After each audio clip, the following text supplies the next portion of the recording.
RSS का जो member है ना, वो आज एडमिनिस्ट्रेटर बैठ गया। इसलिए देश में दो तरह का बात हो रहा है, एक अपने बच्चा, एक पराया बच्चा। हम लोग कहाँ का बच्चा है?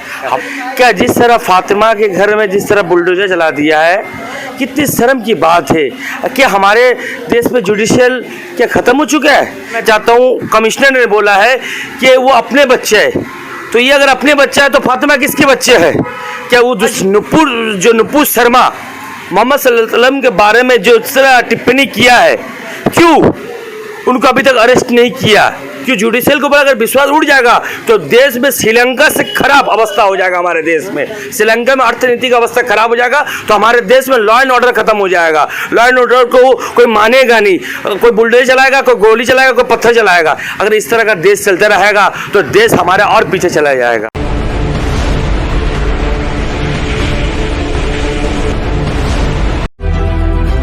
हमारे देश के जो नेता है, जो एडमिनिस्ट्रेटर है, यहाँ पर आरएसएस का जो मेंबर है ना, वो आज एडमिनिस्ट्रेटर बैठ गया। इसलिए देश में दो तरह का बात हो रहा है, एक अपने बच्चा, एक पराया बच्चा। हम लोग कहाँ का बच्चा है? हम लोग भी तो भारत माता बोलते हैं, हम लोग भी हिंदुस्तान में बोलते हैं, जय हिंद बोलते हैं, सारे जहाँ सच्चा हिंदुस्तान हमारा। तो हम लोग कहाँ के हो गए? हम लोग इसी मुल्क के बच्चे हो गए। बहुत दुर्भाग्य है हमारे देश में जिस तरह अपने और पराया कर दिया। क्या जिस तरह फातिमा के घर में जिस तरह बुलडोजर चला दिया है, कितनी शर्म की बात है। क्या हमारे देश में जुडिशियल क्या ख़त्म हो चुका है? क्या जुडिशियल के ऊपर कोई विश्वास नहीं है? क्या बुलडोजर ही फैसला करेगा? क्या बुलडोजर क्या जुडिशियल का लास्ट एंड फाइनल करेगा? क्या किसके ऊपर क्या केस होगा? क्या हमारे देश में सुप्रीम कोर्ट को क्या विश्वास नहीं है? क्या हमारे देश में राष्ट्रपति को कोई विश्वास नहीं करता है? क्यों बुलडोजर फैसला करेगा? आज कमिश्नर जिस तरह बोला, जिस तरह अग्निपथ के ऊपर जिस तरह स्टूडेंट लोग जिस तरह पत्थरबाजी कर रहा है, हिंसाबाजी कर रहा है, हम इसके निंदा करते हैं। हमारे देश में शांति का आंदोलन करिए। मैं कहना चाहता हूँ, कमिश्नर ने बोला है कि वो अपने बच्चे है, तो ये अगर अपने बच्चा है तो फातिमा किसके बच्चे है? क्या वो दूसरे मुल्क के बच्चे हैं? ये भी तो इस देश में पैदा हुए हैं। तो आज के जो कानून है ना, वो हिंदू के लिए अलग बना दिए, मुसलमानों के लिए अलग कर दिए। इसके ज़िम्मेदार है हमारे देश के प्रधानमंत्री अभी तक क्यों प्रेस वार्ता देके शांति अमन का क्यों मैसेज नहीं दे रहा है? क्यों देश में लड़ा रहा है? आज नुपुर शर्मा मोहम्मद सल्लल्लाहु अलैहि वसल्लम के बारे में जो इस तरह टिप्पणी किया है, क्यों उनको अभी तक अरेस्ट नहीं किया? दिल्ली पुलिस अगर यही मुसलमान अगर करता तो या जेल में रहता या उसको फांसी दिया जाता है, नहीं तो उसको इनकाउंटर किया जाता है, क्योंकि वो हिंदू है। हमारे देश में जो हिंदू है ना, वो हमेशा सेकुलर रहा, और जो हिंदुत्ववाद है ना, जो आरएसएस जैसे हिंदू है ना, वो देश को हमेशा टुकड़ा किया है। तो नुपुर शर्मा जैसे बीजेपी के कार्यकर्ता है, उसको हमारे भारत सरकार से और राष्ट्रपति से हमारा अनुरोध है और एडमिनिस्ट्रेशन से अनुरोध है, उनको फौरन अरेस्ट किया जाए। अब बुलडोजर का जो मामला है इसको ख़त्म किया जाए, क्योंकि जुडिशियल के ऊपर अगर विश्वास उड़ जाएगा तो देश में श्रीलंका से खराब अवस्था हो जाएगा। हमारे देश में श्रीलंका में अर्थनीति का अवस्था खराब हो जाएगा, तो हमारे देश में लॉ एंड ऑर्डर खत्म हो जाएगा। लॉ एंड ऑर्डर को कोई मानेगा नहीं, कोई बुलडोजर चलाएगा, कोई गोली चलाएगा, कोई पत्थर चलाएगा। अगर इस तरह का देश चलता रहेगा तो देश हमारा और पीछे चला जाएगा। यही हमारा देश के मुद्दा है। और रही बात राहुल गांधी के, जिस तरह राहुल गांधी को, जिसे विपक्ष सबसे बड़े मुंह है, राहुल गांधी क्या केस किया है? नेशनल हेरिटेज के क्या मामला है? मैं तो पूछना चाहता हूँ मैं उस बीजेपी के नेता से, वो तो एक तंजीम थे, उर्दू पेपर का है, हिंदी पेपर का है, इंग्लिश पेपर का, वो जो मामला है वो तो कुछ हुआ ही नहीं। मगर उसको बीजेपी ने जिस तरह प्रोपेगेंडा करके राहुल गांधी को डैमेज करने के लिए जनता की नज़र में एक स्कैम बना रहा है कि राहुल गांधी बहुत बड़ा घोटाला किया। अरे क्या घोटाला किया? आप साबित तो करिए। अरे क्या सवाल कर रहे? 72 घंटे से सवाल कर रहे हैं, लगातार 3 दिन सवाल कर रहे हैं, क्योंकि राहुल गांधी देश के मुद्दा को उठाते हैं।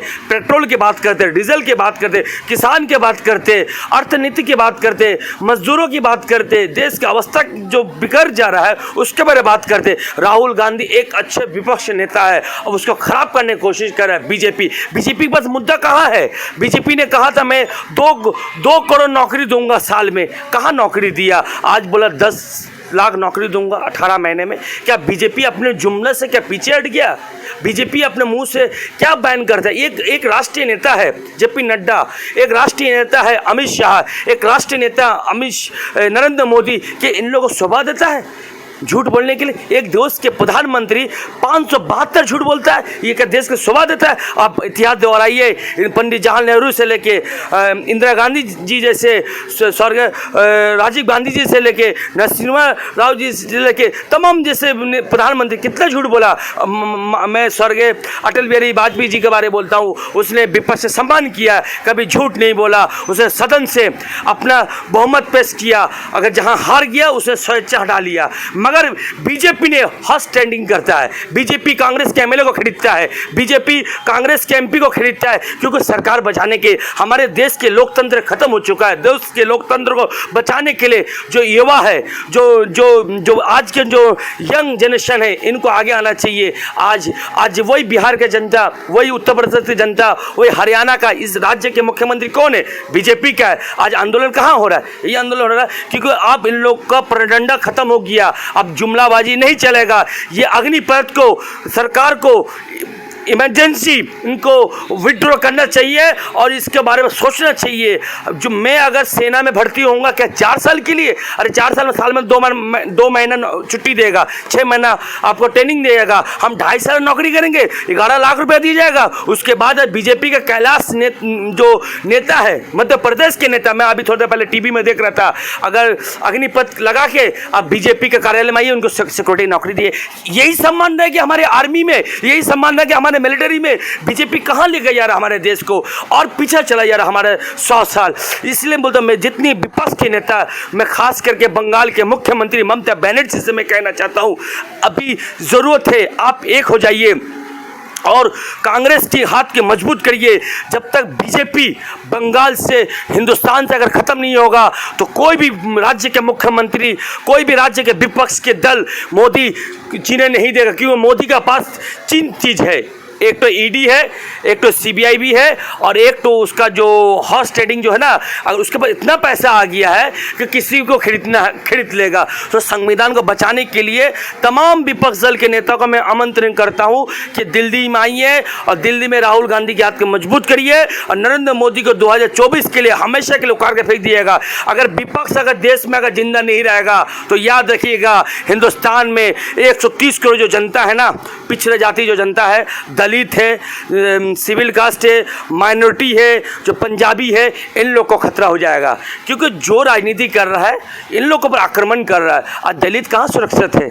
आज किसान अगर रोड में आंदोलन कर रहा है, माइनॉरिटी अगर रोड में आंदोलन कर रहा है, आज बिहार में कौन आंदोलन कर रहा है? छात्र आंदोलन कर रहा है। वो कौन से कम्युनिटी से आ रहा है? हिंदू कम्युनिटी से आता है, मुसलमान के कम्युनिटी से आता है, दलित के कम्युनिटी से आता है। ये लोग नरेंद्र मोदी मुर्दाबाद कर रहा है, तो आपके सम्मान कहाँ है? ऐसे अग्निपथ जो योजना है ना, इसको फौरन रद्द किया जाएगा। जिस तरह मोदी ने किसान बिल मजबूरन वापस लिया, दिखा दिया किसान नेता राकेश टिकिया ने दिखा दिया है कि देश में सबसे बड़ा अहिंसावादी आंदोलन करके, जिस तरह हिंसा को आंदोलन को स्वीकार नहीं किया, अहिंसा आंदोलन को स्वीकार करके, मतलब अहिंसा मतलब शांतिपूर्ण आंदोलन को स्वीकार करके, महात्मा गांधी जैसे आंदोलन को नेतृत्व लेके देश में जिस तरह किसान आंदोलन किया और किसान का बिल वापस ले लिया, इसी तरह अग्निपथ को भी वापस लेना चाहिए। ये क्या बात करेंगे डिफेंस मिनिस्टर माननीय श्री राजनाथ सिंह जी?